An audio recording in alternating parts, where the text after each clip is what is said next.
Está con nosotros Juan Bravo, Partido Popular, toda parte económica. Bienvenido, buenos días. ¿Qué tal? Muy buenos días. Para hablar de una rentrée complicada, primero por la condonación de deuda, luego porque la situación económica, aunque España está un poco como a salvo alrededor de lo que vemos en Francia, claro que eso ya es el Armagedón para el lunes, o Alemania, la fotografía internacional empieza a complicarse y hemos aprendido en el pasado que cuando estornudan, nosotros estamos a 45 de fiebre, bueno, a 42 de fiebre, ¿no? Condonación de la deuda, ¿qué significa esto para el ciudadano de a pie? Y sobre todo, ¿qué implicaciones también tiene en un momento donde la deuda está jugando o empezando a jugar un papel fundamental y que puede tensionarse todavía más en los mercados? ¿Tiene sentido? Bueno, lo primero es que habría que poner el foco sobre que no deberíamos endeudarnos más. Y desde que está Sánchez, llevamos por 1,7 billones de euros de deuda.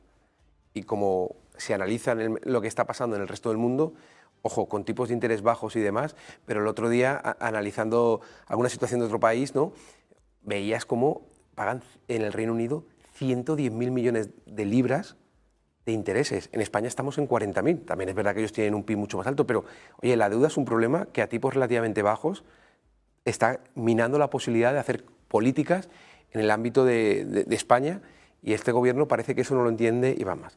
Luego vemos la condonación y están lanzando unos mensajes que cualquiera podría pensar, oye, pues si esto es bueno, vamos a ver. La deuda no va a desaparecer, cambia de titular, cambia de una comunidad autónoma al Estado, pero seguimos teniendo la misma deuda, la misma. Hay una imagen, un dibujo que han hecho que está muy bien, que es un español cargado con dos mochilas, una es la deuda del Estado y la otra la deuda de la comunidad autónoma.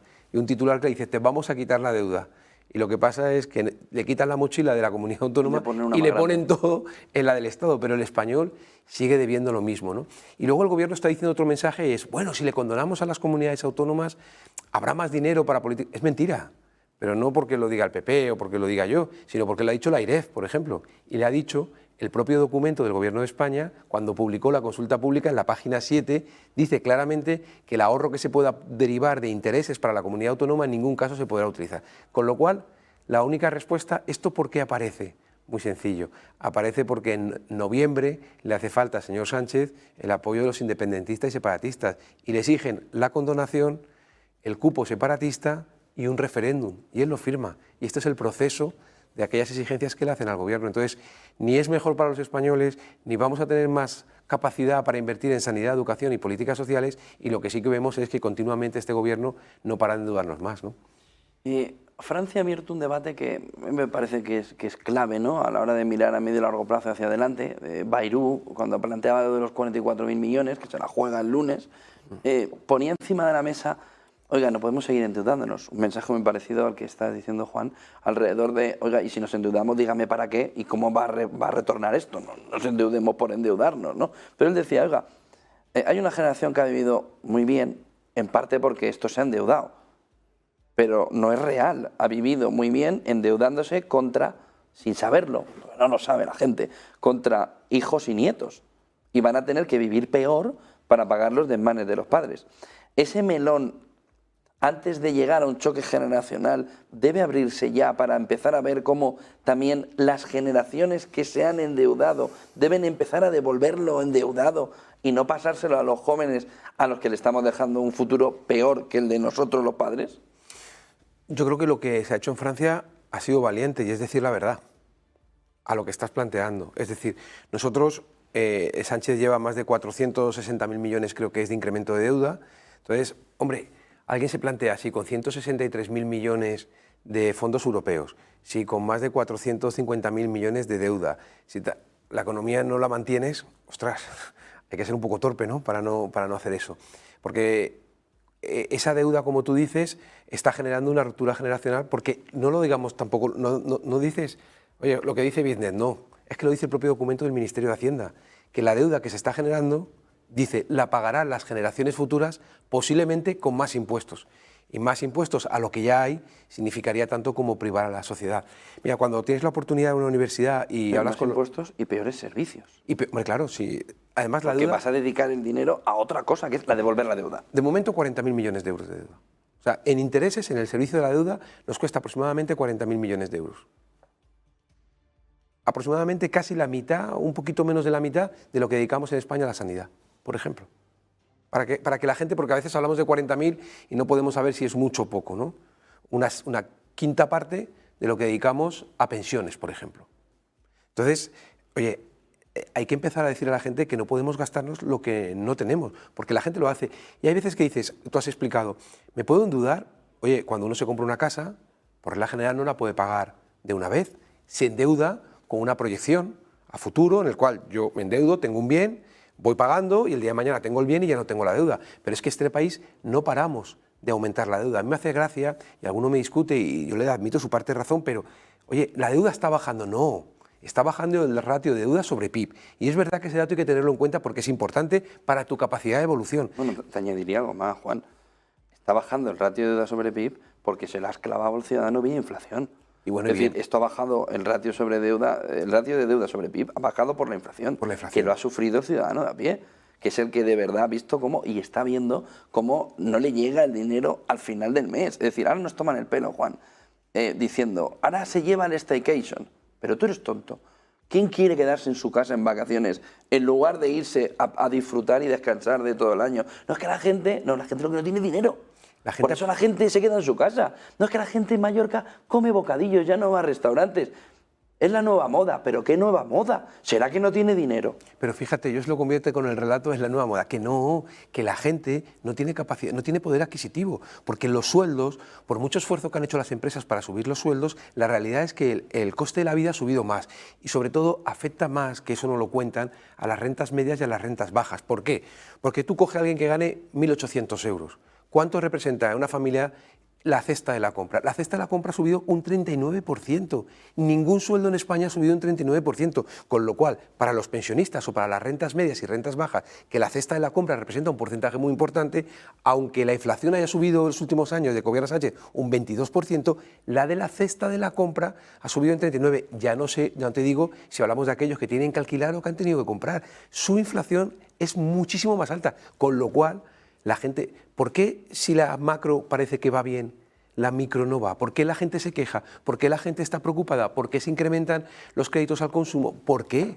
Pues porque también pensemos, en la agencia tributaria, cuando cogemos los datos, si comparamos el año 2024 con el año 2018, los españoles han pagado 140.000 millones más.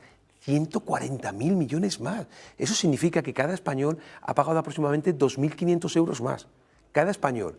Una familia de 4, el padre, la madre y 2 hijos, han pagado 10.000 euros más en el año 2024. Pero es que en lo que llevamos de año, en 6 meses, hemos pagado 18.000 millones más que en el año 2024. ¿Eso de dónde sale?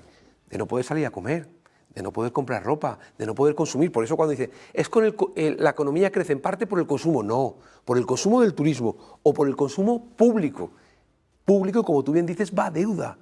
No nos estamos gastando lo que tenemos. Oye, que podríamos discutir si hay que hacer más consumo público o no.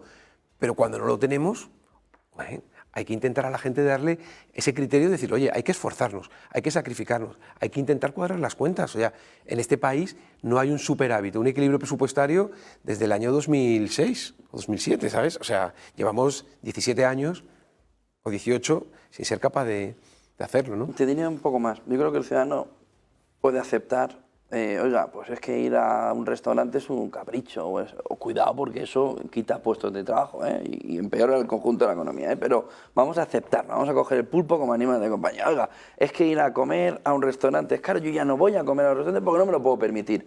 Perfecto. Pero estoy pagando una cantidad de impuestos, el español está pagando una cantidad de impuestos salvaje. Al menos dame los servicios sobre lo que estoy pagando. Sobre lo que estoy pagando. Es decir, el problema ahora mismo del gobierno o del Partido Socialista está alrededor de... Es que la gente no quiere pagar impuestos. No, la gente quiere pagar impuestos. Lo que no puede permitir es que el tren no llegue al sitio donde tiene que ir. Lo que no puede entender es que la página de Renfe, por ejemplo, es un desastre. Lo que no puede entender es que por los servicios que paga le den... Es que no quiero decir ninguna palabra suya de tono, pero que un servicio que no es acorde con lo que está pagando. Entonces, y eso nos lleva a un siguiente elemento, es, con todo el dinero que estamos pagando de impuestos, esto solo se entiende si España es un país quebrado, alimentado artificialmente de oxígeno, pero es un país quebrado. Y esa es la gran pregunta, Juan. Ahora mismo España, aunque nos lo estén disfrazando, cuando esto gire un poquito es un país quebrado, es decir, vamos a ver que el emperador está desnudo, porque los servicios son una castaña, no son los servicios para lo que está pagando la ciudadanía. Totalmente. No son, si es que no llegan ni los trenes. Digo, sí. de los creadores de he comprado un tren que no pasa por el túnel, que son los mismos. Es que el tren no pasaba por el túnel, es que ahora el tren no llega a destino. Es que tú coges un tren y dices, bueno, voy a plantarme en Valencia en 2 horas y poco. Y dices, no, que es que igual no llegas a la reunión. Es decir, pues, es que eso es un país quebrado. Mira, es que eso es un país tercermundista, Juan. Tú piensas, yo como vivo entre Madrid y Sevilla, cojo muchos aves a la semana, ¿vale? Y me he quedado muchas veces encerrado. Paciencia. Y me he quedado encerrado horas dentro del tren. Y te das cuenta cuando la gente te cuenta, no, yo ya tengo que llegar a los sitios el día de antes porque no me puedo arriesgar, porque pierdo enlaces, pierdo vuelos, pierdo reuniones. O sea, eso es un coste también para ti, el tener que dormir la noche de antes. Eso es un país quebrado, es un país que ya no funciona. Se sube la gente en los trenes y me dice una señora, no, yo ya me subo a un tren siempre con un bocadillo y agua, porque sé que me puedo... O sea, ¿eso a qué te suena? Falta el ventilador. ¿Eso a qué te suena?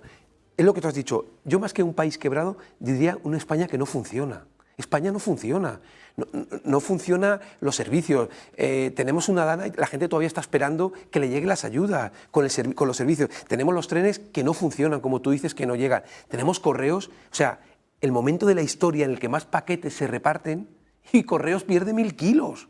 Pero ¿quién está trabajando? O sea, ¿dónde están? O sea, muchos tweets, muchos actos, mucho tal, pero ¿quién trabaja? ¿Quién gestiona este país? ¿Quién respalda a esos funcionarios que intentan decir, oye, compañeros que están ahí te dicen, oye, que es que le estamos diciendo que no puede ser? Cuando llega el Ministerio que comprueba el transporte que se pagan en plazo, dice, oiga, pero si esto ya me lo está comprobando la agencia tributaria, no dediquen más tiempo a esto. Y le dicen, oiga, a mí me dicen que tengo que venir. ¿Quién está gestionando este país? ¿Quién está desarrollando las políticas de este país? ¿Quién está escuchando al empresario, al autónomo, al emprendedor, al pequeño, al mediano, al grande? Si los trabajadores lo que te piden es que quieren ganar más, ¿por qué no aspiramos a un país? O sea, con Feijóo planteamos, oye, cuando Feijóo se marche, después de sus 2 legislaturas, que la gente pueda ganar 50.000 euros. Y me dice, ¡ah, qué barbaridad! ¿Por qué no?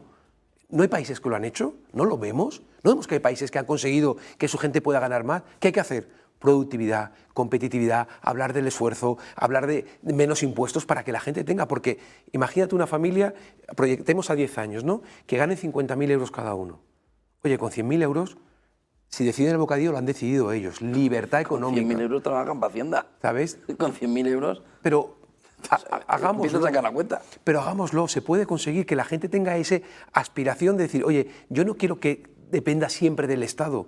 Yo quiero tener la libertad de poder decidir yo cómo afronto mi vida, si compro o alquilo, si compro un coche o hago un rent. O sea, dejemos a la gente que tenga la libertad. Futuro. Ese es el proyecto. Pero para eso, también te digo, José Antonio, hay que ser muy ambicioso, hay que trabajar. Necesitamos un gobierno que se dedique a trabajar, no a construir relatos.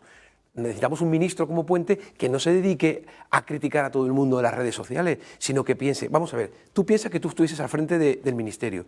Si tú sabes que tienes un problema con los trenes porque pasa día sí y día también... Bueno, ella dijo que íbamos a estar así 2 años. Vale, y yo te pregunto, mira, yo me he pasado con un tren.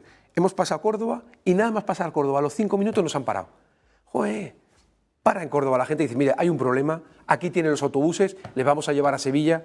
O sea, da respuestas. Si que se para un tren puede pasar. Claro, pero Juan, estamos como en el Día de la Marmota, entiéndeme, el Día de la Marmota. La gente, el ciudadano a pie, ya también ha asumido que todo eso es así. Es decir, la tragadera del español medio es que es enorme. Bueno, es decir, es que no hay ni una queja por nada. ¿Cuál es la canción del verano? No sé. Pedro Sánchez, ¿no? Ah. O sea, la gente no aguanta, la gente lo que está desesperada deseando que Sánchez se haya historia y recuperar una España que funciona. Pero Pedro Sánchez tiene la manija de esto, es decir, bueno, dice, oiga, pues ya queda... mira, me apoya el otro, aquí me quedo. Intentemos ser optimistas para la gente. Queda menos de la mitad de lo que ya ha pasado. Ya hemos pasado al Ecuador, queda menos de la mitad. Ahora, también tenemos una responsabilidad, porque nosotros, ahí también lo digo, como Partido Popular, la responsabilidad es hacer una oposición firme a lo que están haciendo y para que la gente vea lo que está pasando, pero también tenemos que ser capaces de ilusionar a la gente con proyectos. Por eso nosotros tenemos un proyecto económico, un proyecto de energía, de regeneración, de vivienda, de jóvenes, de conciliación, porque tenemos que dar respuesta, porque la gente tiene que decir, estoy mal, no llego a final de mes, tal, pero aquí detrás viene un proyecto y viene una gente con ganas de trabajar, de servir, porque hay una cosa que se ha olvidado de este país. Los políticos, igual que los funcionarios, somos servidores públicos. Estamos para trabajar para los demás, para que tú y todos los que lo están viendo vivan mejor. No para mí, no para hacer una foto. ¿El buen árbitro cuál es? el que la gente no sabe cómo se llama, ni tampoco hablamos de él, porque lo ha hecho bien. ¿Te imaginas que hablásemos de la política sin saber muy bien quiénes son, porque lo único es que se dedican a trabajar y no estar en los medios, ni hay que insultar? Hoy tenemos el tema judicial, todo eso. No, no queremos, la gente no quiere eso. ¿Cómo va a estar un fiscal general del Estado imputado al frente con el rey? Es que es anormal, es que hagamos las cosas normales, lo que la gente de la calle hace normalmente, normalmente. Entonces, ese es nuestro trabajo y eso es en lo que estamos, intentar con aciertos, también con errores seguro, pero oye, nuestro trabajo es intentar devolver ese proyecto ilusionante, porque en España se ha hecho, O sea, yo, frente a tu España quebrada, yo intento más, España no funciona, pero no funciona por los que están, no porque España no funcione. Vemos autónomos, vemos empresarios. O sea, ayer veía unos tipos que están aquí en Madrid con un tema de innovación brutal. Que entre en Renfe, ¿qué la tiene quebrada o no funcionando? Porque no es tan fácil que después del reprise, ¿no?, de la tendencia o de la carencia, ¿no?, de un tiempo en el que eso no funciona, volverla a poner a funcionar no es tocar un botón, No. Cuidado, que la percepción del ciudadano cuando lo tienes todo tan deteriorado, al final llega a pensar, bueno, pues tampoco me lo han arreglado, y dice, no, bueno, que tengo que arreglarlo, pero desde cero casi mejor comprarlo nuevo. Sí, tiene más dificultades, ¿sabes? por eso hace falta, por eso quizás a la gente le llama mucho la atención aquellos que levantan mucho la voz, dicen muchos abruptos y faltan el respeto y ¿qué?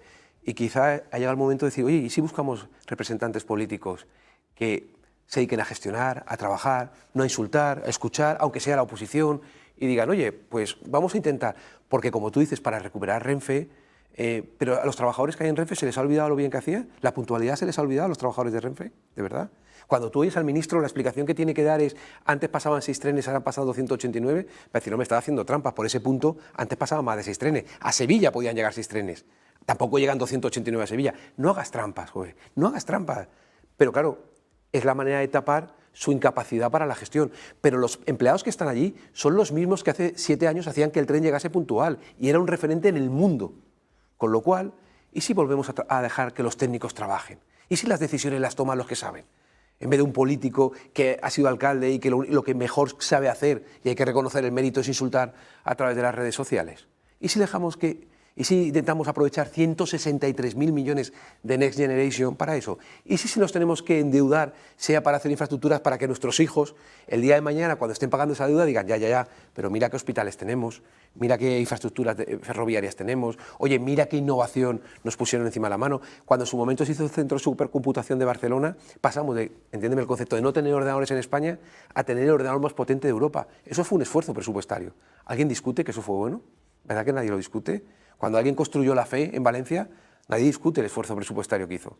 Nosotros discutimos hoy que, como tú dices, si pagamos 140.000 y vamos a pagar 170.000 millones más este año, si hacemos el mayor esfuerzo que hemos hecho en la historia en pago de impuestos y cotizaciones sociales, si los autónomos están haciendo el mayor esfuerzo de la historia en pago de impuestos, tendríamos que tener la mayor prosperidad de la historia. Si Europa nos ha dado 163.000 millones y no es eso, entonces, ¿dónde está el problema? En la gestión. Eso para un empresario, para un autónomo, lo entiende perfectamente. Es verdad que el conjunto de españoles dicen, pero ¿por qué no? Bueno, pues porque hay gente que se dedica a otras cosas. Una cuestión clave, pensiones. Igual que decimos quebrado o no funciona, ¿el sistema está quebrado en las pensiones o está mal organizado la manera en la que ahora mismo está el modelo de las pensiones? ¿Hay que cambiar el modelo a un modelo mixto? ¿Hay que caminar a un modelo, una parte de capitalización y otra parte en el sistema que tenemos ahora mismo?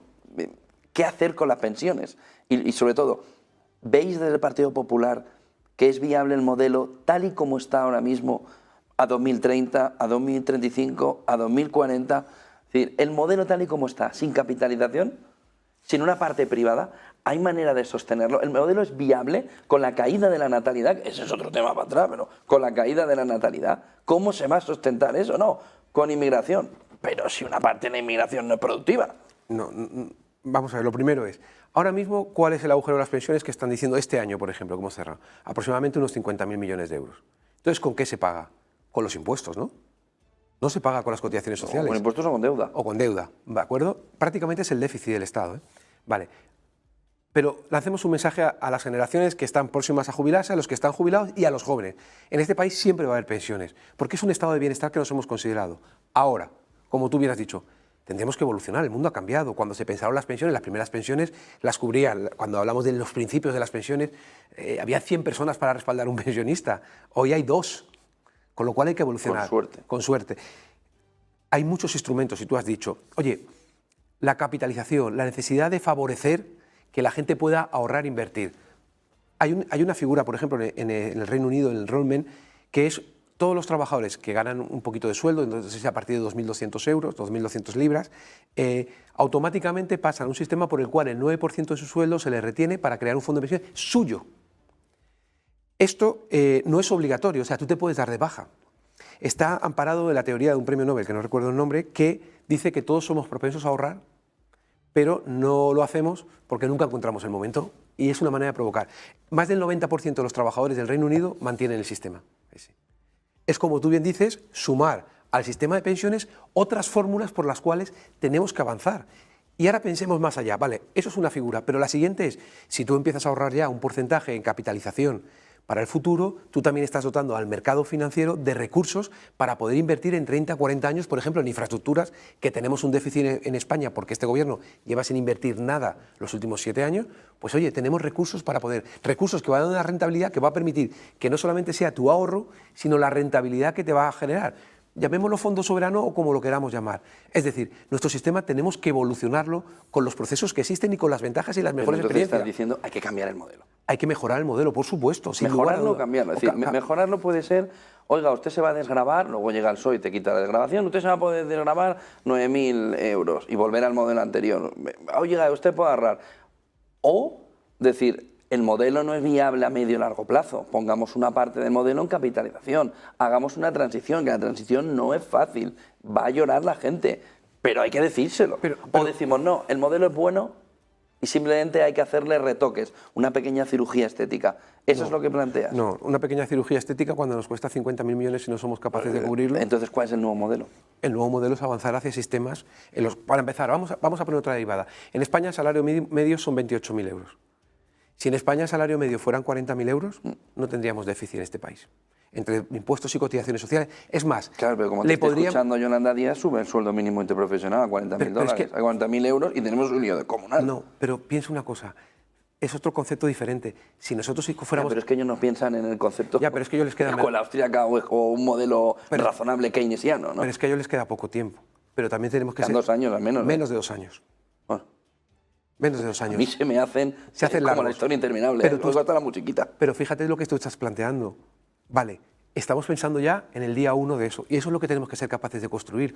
Un sistema por el cual la gente se crea. Es decir, tú no puedes ir a una universidad a preguntarle a los jóvenes si creen que van a tener pensión y que nadie levante la mano. Porque eso es la ruptura generacional. Si yo soy un joven de 20 años, creo que mi país no me responde y que yo estoy pagando algo que yo el día de mañana no tendré, ¿por qué me voy a quedar? Entonces, por eso digo, pensiones van a haber seguro. ¿Se van a actualizar? Por supuesto, nadie ha hecho lo contrario.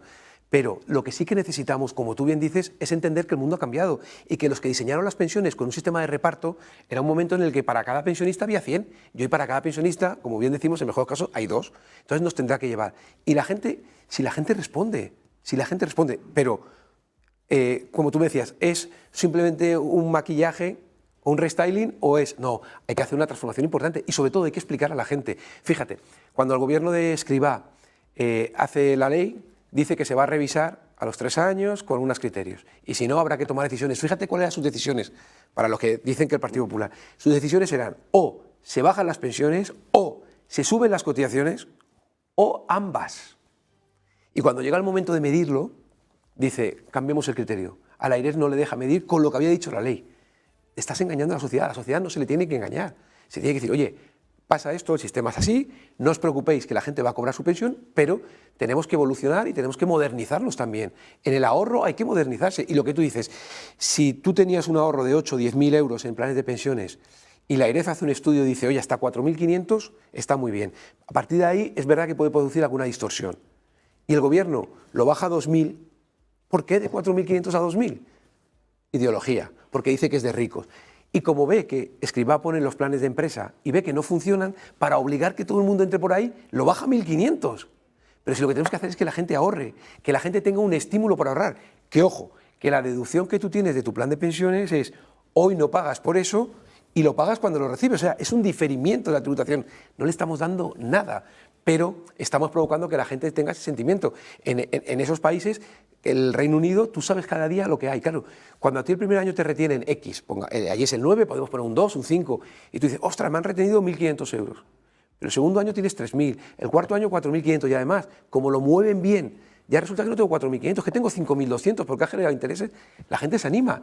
Esa es la teoría del premio Nobel y que en el Reino Unido está funcionando. Pues hagamos la foto, miremos qué ha hecho Chile, miremos cuál es el problema en Francia, miremos qué ha hecho positivo el Reino Unido, miremos cuáles son los retos, miremos la natalidad. Por eso también es cierto que no solamente podemos mirar las pensiones.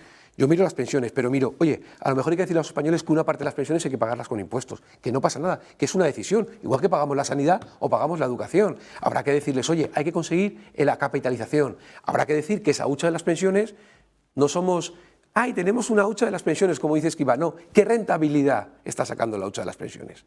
¿Cuánto está obteniendo de rentabilidad esa hucha? ¿Cuánto es tuyo? Para que tú veas el estímulo y que tu esfuerzo eso. Tendremos que decir, oye, esto también se paga con los que vienen. ¿Cuántos vienen? Año 2008, 520.000. Año 2024, 300, no llega a 320.000. 200.000 niños menos. Vamos a hacer una apuesta decidida por la natalidad. Me parece un punto fundamental, la natalidad. ¿Va a haber por fin un plan de verdad, en este caso del Partido Popular, en el que se fomente la natalidad? Es decir, los datos son, lo estás poniendo tú, no lo estoy diciendo yo, bueno, son para salir corriendo. Es decir, son de una sociedad que se desploma. Es decir, una sociedad que no tiene tasa de reposición, es que está condenada a morir. Es decir, se acabó, es decir, ya no hay. Será otra cosa, pero lo que hay no hay. Pero no hay un puñetero plan de natalidad como Dios manda y perdona que también lo pongan vosotros. Sí, no solo con Sánchez. Rajoy, Zapatero, decías antes, Zapatero ganó unas elecciones diciendo que no había crisis y 2 meses después teníamos la crisis de 2008, con Solbes, con Pizarro. Bueno, sí, es que no hay por dónde cogerlo, pero no ha habido un plan, ni con Aznar, nunca ha habido un plan.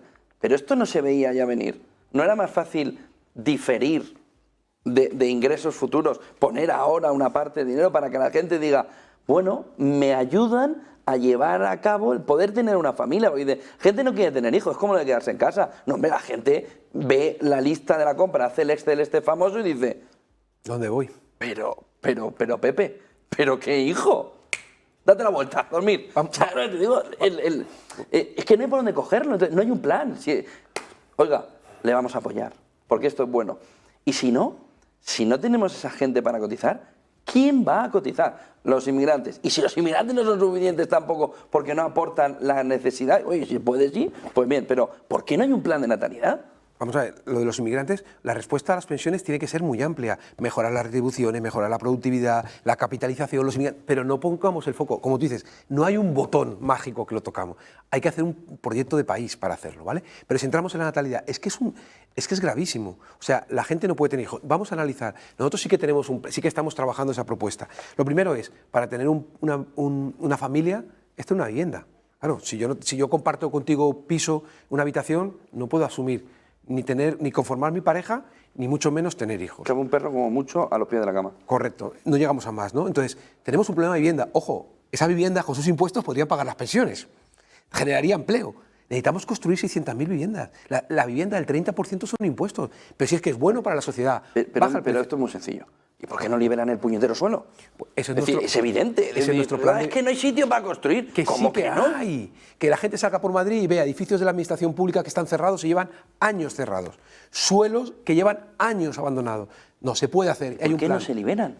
Pues porque el gobierno al revés. Pero muchos son de las comunidades autónomas también. Pero dependemos de una legislación de ley del suelo. Tenemos que conseguir eso. Las comunidades autónomas no tienen por regla general suelo. Claro, pero entonces cuando el gobierno sale, ¿no? El ministro de Twitter o el otro y dice, esto es una cosa de las comunidades autónomas, al final al ciudadano lo que le queda es que Ayuso, Moreno, son los que, y todos los demás, son los que no liberan el suelo. Entonces, pues hay que explicárselo a la gente. Oiga, yo quiero liberar el suelo, pero no me dejan. Pero entonces habrá que pelear por decir, oiga, usted no me deja liberar todo este suelo y entonces no puedo, porque... Si esto es muy sencillo, si lo ha hecho Milei en Argentina, con muchos errores que tenga Milei, si tú tienes más casas construidas, el precio de la vivienda medio baja. ¿Por qué? Porque en el barrio donde quieres comprar, que hay una, habrá 15. Y entonces irás a los 15 propietarios y le dirás, pero si el de al lado son 5.000 más barato, el otro 5.000 más barato, tiene que bajar el precio.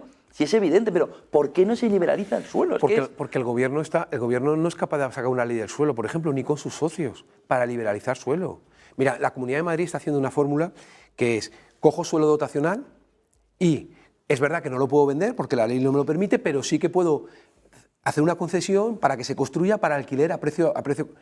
Son los planes los 3 planes de Madrid. Correcto, miles de viviendas. ¿Eso que hace automáticamente? Yo influyo sobre el precio porque además, como tú, promotor, yo te doy el suelo gratis y además te dejo una explotación de esto 50 años, tú haces tus números y te digo, ahora quiero un piso. Pero Juan, no está funcionando, los precios en Madrid siguen subiendo. No, me refiero en esas promociones, claro, pero porque escúchame. Hay que construir mucho más. Claro, es que hace falta, mira, cada año hacen falta, según el Banco de España, aproximadamente 200.000 viviendas y construimos no llegan a 100. Y el acumulado que ya teníamos son 600.000. Y lo que dicen es que posiblemente haría falta 2 millones de viviendas de aquí al año 2040 porque va a venir mucha gente. Porque no para venir. Hemos crecido 2,4 millones de habitantes en los últimos años, con una diferencia. Antes podíamos pensar que una vivienda son 4 personas. Hoy una vivienda a lo mejor son 2. Con lo cual, es que hace falta tanto, pero yo lo veo desde Hacienda. ¿Tú sabes la cantidad de recursos que eso significa para todo lo que nos hace falta? Pero bueno, vivienda para la natalidad. En segundo lugar, apoyo financiero. Es que tú, yo, que tenemos niños, podemos decir, oye, si a mi zapato no me gusta, me aguanto, pero yo sigo con este zapato. Pero es que a tu hijo le crece el pie. Es que tu hijo es una unidad de consumo. Es decir, tu hijo, cualquier euro que te den por tu hijo es invertido en él, invertido. Con lo cual, para la economía también es bueno. Vamos a ver qué medidas hay. Oye, 100 euros que estableció Aznar para las madres trabajadoras de 0 a 3 años. Eso es una broma. Vale, escúchame, año 2003. No digo que a día de hoy eso es una broma. Pero hoy ni siquiera es actualizado. Nuestra propuesta, que va a la ley de conciliación nuestra, es actualizarlo.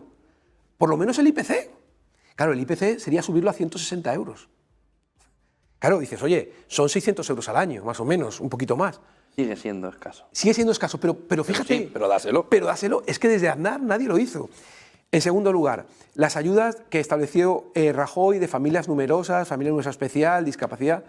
Oye, siguen las mismas del 2018. Actualicémoslas. El mínimo personal y familiar. Vale que el gobierno no quiera deflactar el IRPF, pero actualízalas, porque es una miseria lo que le damos. Te digo más, tú sabes que hay 3 millones de familias, 3 millones de personas, perdón, que trabajando no se pueden deducir los hijos, porque claro, si ganas poco, no llegas a pagar IRPF, pero tampoco te puede... O sea, tiene un hijo. ¿Tiene sentido que un señor que gana 1 millón de euros se pueda deducir por su hijo y un señor que gana 18.000 no? Eso lo hemos propuesto nosotros, está escrito en la ley. El gobierno no lo quiere aceptar. Pero si lo dice la AIREF, lo dice el Comité de Expertos de Montero, de Montoro, el Save the Children, o sea, son medidas para intentar acomodar. Te digo otra tercera, hay 300.000 familias esperando un tratamiento de fertilidad, porque no pueden quedarse embarazados, porque el ritmo de vida, el estrés, el no sé qué, la circunstancia. ¿De verdad no vamos a darle respuesta a esa gente que quiere tener un hijo? Que sabemos que si todos tenemos en nuestro entorno gente que ha necesitado esos tratamientos. Oye, esos tratamientos generalmente no llevan un solo hijo. Cuando encuentran la vía, tienen tanta ilusión en conformar una familia que tienen más de uno. ¿Qué esperamos? Oye, de las familias numerosas, ¿sigue siendo familia numerosa especial 5 o ya tener 4 es una pasada? Vamos a hacer políticas de verdad.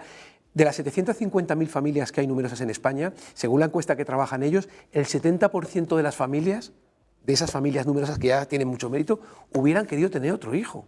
Es decir, casi 500.000 niños más. No vamos a escucharles para decir, bueno, si usted hubiera querido tener otro hijo, ¿qué le ha faltado? Dinero. Pues entonces pongámoslo, porque es una inversión, claro, no es un gasto. Pero también vosotros tenéis que hacer un trabajo, creo yo, en decir, vamos a coger, por ejemplo, el modelo alemán, Eso vosotros cogéis el modelo que queráis, y vamos a darle 600 euros al mes por hijo, porque eso sí cambia. Es que eso, pero que eso es necesario, porque... Eso sí cambia. Pues Antonio, eso entonces sí... decir, que quitamos para poner, porque estos son legos, ¿no? Oye, quito esto de aquí y lo pongo aquí. Pero se necesita el plan. Pero ese dinero va a ir de ida y vuelta, que es lo que intentaba explicarte, ¿no? Sí. O sea, el del niño... Sí, pero hay que ponerlo primero. Sí. Pero es que nadie lo pone. Bueno, escúchame, con todos los errores que hayamos cometido, pero el que puso los 100 euros para las madres trabajadoras, que le criticaron, fue Aznar. El que incrementó los mínimos personales y familiares, por ejemplo, fue Rajoy. El que hizo la familia numerosa general especial, también, que es insuficiente, que no te digo que no. No soy yo el que defienda a Zapatero ni al PSOE, pero el PSOE, que se equivocó, puso 2.500 euros por hijo. Mira una diferencia. Y se lo dio a todo el mundo. Se lo dio a Koplovich y se lo dio al que estaba... Y que no se a todo el mundo. Que no se enfade a Koplovich, ¿eh? Claro, que no se enfade. O a la Patricia Botín, es que era lo mismo. Que no se enfade Raúl del Madrid, pero el tubo gemelo supongo que cogería 5.000 euros. ¿Ese era el perfil que había que buscar? Yo creo que no, ¿no? Entonces, claro, vale, pero fíjate... Pero pusieron 2.500 euros, ¿eh? Sí. Si nos ponemos a poner... Y tampoco sirvió. Entonces tienes un modelo estable que a la gente le diga, porque el niño no dura un año. Lo acabas de decir, ¿eh? Estable. Esos 2.500 euros duraron 3 años. Fue más bien para ganar unas elecciones. Los 100 euros de Aznar llevan 22 años. Fíjate la diferencia, ¿eh? O sea, no me prometas el oro y el muro, prométeme lo que puedes cumplir y lo que puedes mantener. Pero fíjate, cuando yo te hago la propuesta de natalidad, te hablo de vivienda, te hablo de fiscalidad, te hablo de educación, hablo de tratamientos de fertilidad. O sea, como tú bien dices, el análisis de la natalidad tiene que ser, oye, cuando el gobierno de Rajoy propone que las mujeres en las pensiones tengan un incentivo, un premio por tener hijos, porque posiblemente esa tendencia de hijos les ha hecho renunciar a una parte, eso también es una política de natalidad, ¿eh? Eso también es una política. Y este gobierno lo eliminó y luego hizo ahí un apaño, pero vamos, creo que son 30 euros lo que da por... Vamos, no me tomes el pelo, ¿vale? No me tomes el pelo. Entonces, como tú bien dices, cualquier medida requiere un análisis amplio y tenemos que ser capaces. Las familias, cuando tú te acercas a estudios importantes de gente en este país, como un tal Garrido, que tienen análisis brutales, te dice, oye, las familias necesitan tiempo. La madre que trabaja no tiene niños porque necesita tiempo.